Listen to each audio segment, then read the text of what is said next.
Hello friends, இன்றைக்கு இந்த வீடியோவில் பிஎம் கிசான் சம்மன் நிதி திட்டத்தோட 21வது தவணை குறித்த ஒரு முக்கியமான அறிவிப்பை வெளியிட்டிருக்காங்க. அது என்ன அறிவிப்பு அப்படிங்கிறத இந்த வீடியோவில் பார்க்கலாம்.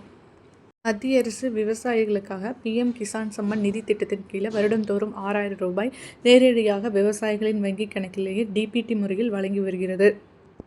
இந்த திட்டம் மூலம் இதுவரை 20 தவணைகள் வழங்கப்பட்டுவிட்ட நிலையில் நாடு முழுவதும் கோடிக்கணக்கான விவசாயிகள் இந்த திட்டத்தின் மூலம் பயனடைந்து வருகின்றனர்.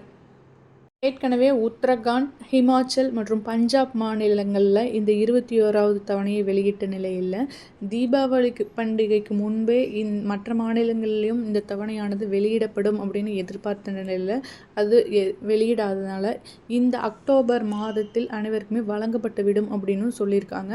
அதுக்காக இகேஒய்சி சரிபார்ப்பது ரொம்ப கட்டாயம் அப்படின்னு சொல்லியிருக்காங்க. ஒரு ஃபேமிலியில் ஒருவருக்கு மட்டும்தான் இந்த பிஎம் கிசான் அமௌண்ட் கிடைக்கும்னு சொல்லிட்டும் இனிமேல் வாங்குகிற விவசாயிகளுக்கு விவசாயி தனித்துவ அடையாள எண் பெறுவது கட்டாயம் அப்படின்னு சொல்லியிருக்காங்க.